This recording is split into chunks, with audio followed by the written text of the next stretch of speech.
मित्रों प्रणाम, जय श्री राधे। आज हम बात करेंगे मकर राशि। मकर राशि का अक्टूबर के महीने का मासिक राशि मकर लगन या मकर राशि। आइए जानते हैं जो बुध, शुक्र और मंगल, सूर्य राशि परिवर्तन करते हैं। आइए जानते हैं आपकी राशि पे इसका क्या प्रभाव पड़ने वाला है। जैसे कि आप जानते हैं आपकी राशि पे शनि का 7.5 का भी प्रभाव है और आपकी राशि का स्वामी शनि है, यानी जो लग्नेश है आपकी राशि का जो स्वामी है वह शनि है और शनि आपके धन हाउस में धनेश होकर के बैठे। यहाँ पे मंगल की भी दृष्टि रहेगी क्योंकि मंगल जो है आपके कर्म स्थान में विराजमान है। ये 3 अक्टूबर को आपकी तुला राशि यानी कर्म स्थान में 10वें घर में आ गए। यहाँ से चतुर्थ दृष्टि आपकी लगन में मंगल की रहेगी और ऐसे में व्यापारिक क्षेत्र में आपको एक नया कुछ करने को समय एक बहुत अच्छा इसको माना जा सकता है। भले ही शनि की 7.5 का भी प्रभाव है, अंतिम चरण में है। यह स्थिति आपको ऐसा कह सकते हैं कि जो आपने आज तक खोया है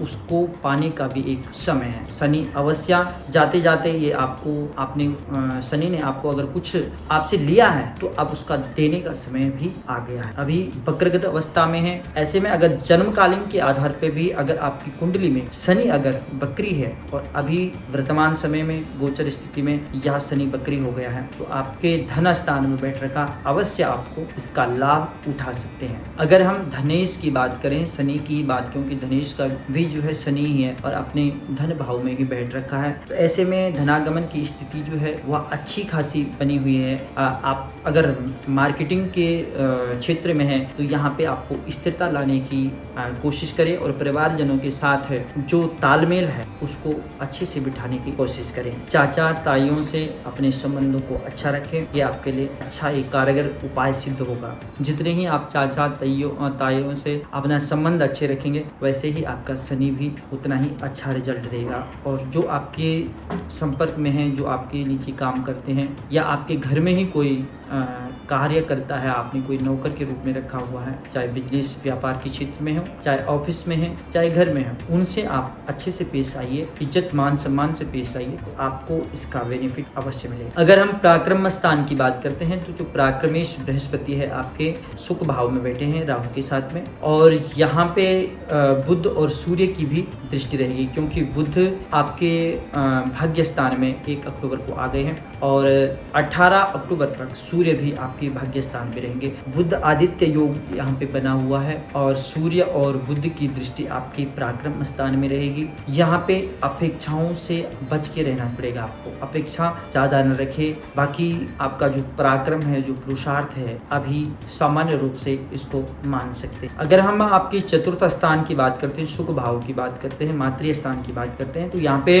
केतु, मंगल और सूर्य और शनि की दृष्टि रहेगी क्योंकि सूर्य आपके 18 अक्टूबर के बाद यहाँ पे आपके कर्म स्थान में आ जाएंगे और यहाँ से आपके चतुर्थ स्थान को देखेंगे। मंगल यहाँ पे 3 अक्टूबर को ही आ गए हैं तो इनकी भी दृष्टि आपके सुख भाव में रहेगी। केतु 18 महीनों से यहाँ पे विद्यमान है तो इनकी भी दृष्टि आपके सुख भाव में रहेगी। चतुर्थ हाउस में यानी सुख भाव में राहु और गुरु का गुरु चंडाल योग बना हुआ है। इस योग में इसको हम दोष भी कह सकते हैं, गुरु चंडाल दोष, गुरु चंडाल योग। दोष की दृष्टि से देखा जाए तो यह दोष धीरे धीरे करके अंशगत रूप में यह ढलान की ओर है और इसके जो दोष हैं उनमें आपको कमी देखने को अवश्य मिलेगी। ऐसे में अगर आप, क्योंकि यहाँ पे शनि की भी दृष्टि रहेगी, तीसरी दृष्टि शनि की भी आपके सुख स्थान में रहेगी, तो आप केमिकल संबंधित कार्यों में अगर आप पहले से जुड़े हुए हैं, आपका यह कार्य है और वाहन से संबंधित आप कोई ऐसा कार्य करते हैं, ट्रांसपोर्ट से संबंधित गाड़ियों का कोई भी काम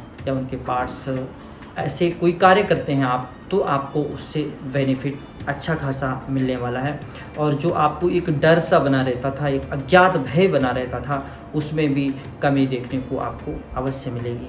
आपके पंचम हाउस की बात करते हैं, जो पंचमी शुक्र है आपके वहाँ अष्टम हाउस में आ गए हैं। जैसे कहा जाता है कि 6, 8, 12 में कोई भी ग्रह बैठ जाता तो उतना अच्छा रिजल्ट, उतना अच्छा फल नहीं दे सकता है। तो यह स्थान संतान का है, विद्या का है और हम प्रेम प्रसंग में भी इस घर को देख सकते हैं। तो यहाँ पे इतना अच्छा हम इसको नहीं मानेंगे। संतान पक्ष से के साथ रिएक्टिव होने से आप बचें।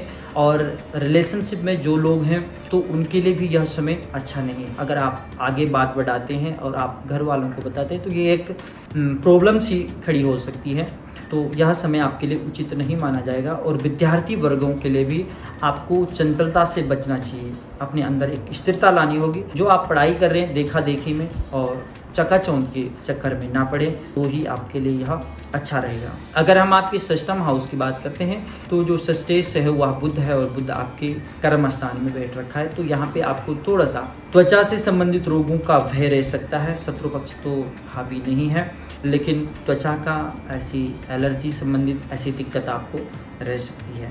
सप्तम हाउस की बात करते हैं, यहाँ पे बिजनेस पार्टनर और लाइफ पार्टनर के साथ अच्छा योग बना हुआ है। और अगर आप कोई नया बिजनेस करना चाहते हैं, क्योंकि आपका यहाँ पे भाग्य का पूरा साथ मिलता है, तो आपके लिए यह समय भी अच्छा और उत्तम रहने वाला है।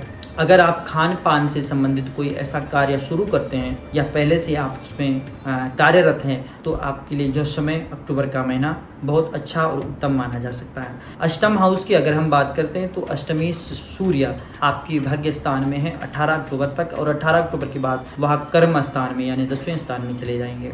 यहाँ पे भाग्य स्थान की बात करें, हम अष्टम स्थान की बात करें तो यहाँ पे जो अष्टमी सूर्य है वह आपके भाग्य स्थान में बैठे हैं और भाग्य अष्टम हाउस में शुक्र बैठा हुआ है। शनि की भी यहाँ पे दृष्टि रहेगी और राहु और गुरु भी पंचम दृष्टि से आपके अष्टम स्थान को देख रहे हैं।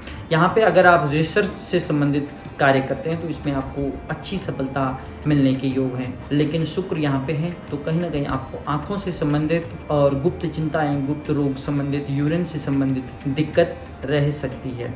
खास करके राइट आँख का विशेष ध्यान रखें। इस महीने भाग्य स्थान की बात करते हैं तो भाग्य स्थान में ही बुध विराजमान है, साथ में सूर्य भी हैं, बुध आदित्य योग है। भाग्य का एक अद्भुत संयोग इसको मान सकते हैं, भाग्य का भरपूर लाभ आपको मिलेगा। अगर हम दसम स्थान की बातें करते हैं, कर्म स्थान की बात करते हैं, तो जो कर्मेश शुक्र है वह आपके अष्टम स्थान में आ रखे हैं। ऐसे में राहु और गुरु की भी दृष्टि आपके कर्म स्थान में है। यहाँ पे मंगल, केतु और 18 अक्टूबर के बाद सूर्य का भी योग बनेगा। यहाँ पे मान सम्मान में आपको अवश्य वृद्धि मिलेगी, क्योंकि सूर्य भी यहाँ पे आ जाएंगे। दोनों सूर्य और मंगल और केतु तीनों ही एक पुरुषार्थी ग्रह हैं, बलवान ग्रह हैं, ताकतवर ग्रह हैं। सूर्याम उच्च पदवी, ऐसा ऊंचा स्थान या आपको कोई भी प्रमोशन संबंधित ऐसी आपके सामने कोई भी ऐसा प्रस्ताव आ सकता है। आकस्मिक लाभ के योग जिसको बोलते हैं, आकस्मिक वृद्धि के योग जिसको बोल सकते हैं, लेकिन साथ ही साथ में राहु की भी दृष्टि है, तो कहीं ना कहीं अचानक से किसी भी कार्य में बनते बनते वह रुक भी सकता है। यह अभी 30 अक्टूबर तक, क्योंकि इनका अंशगत रूप में कहीं ना कहीं इनका भी अभी प्रकोप जारी है। इसके लिए आपको मछलियों को दाना डालिए, तो ये आपके लिए कर्म स्थान में जो भी बाधाएं आ रही है वह दूर हो सकती है। ससुराल पक्ष से अपने संबंधों को अच्छा रखिए तो आपको अच्छा रिजल्ट राहु देगा। और केतु अवश्य रूप में आपके कर्म स्थान में है, जाते जाते कुछ ना कुछ आपको अच्छा करके अवश्य जाएगा। एकादश भाव की अगर हम बात करते हैं, यानी लाभ स्थान की बात करते हैं, लाभेश का कर्म स्थान में होना एक बहुत अच्छा संयोग मान सकते हैं। कर्म के आधार में आपको लाभ मिलेगा जिस प्रकार से आप कर्म करेंगे। अगर आप अच्छी मेहनत करते हैं, अच्छी मेहनत करके आ रहे हैं, तो आपको इस महीने उसका लाभ, आगे पीछे का पूरा हिसाब आपको मिलने वाला है, जिसको हम सर्वांगीण लाभ का योग मान सकते हैं। अगर हम द्वादश हाउस की बात करते हैं, द्वादशीश वह बृहस्पति है जो कि सुख भाव में बैठ रखे हैं। यहाँ पे खर्चों में नियंत्रण करने की आपको प्रयास करना चाहिए, नियंत्रण की आवश्यकता है। यात्रा के भी योग हैं, यात्रा चाहे छोटी ही यात्रा होगी लेकिन यात्रा के पूरे योग हैं। और जो कोर्ट कचहरी से संबंधित ऐसा कोई भी मामला नज़र नहीं आ रहा, सामान्य रूप से अच्छा मान सकते हैं। तो इस प्रकार से ये रहा आपकी अक्टूबर के महीने का मासिक राशिफल। आज के लिए इतना ही। प्रणाम, जय श्री राधे।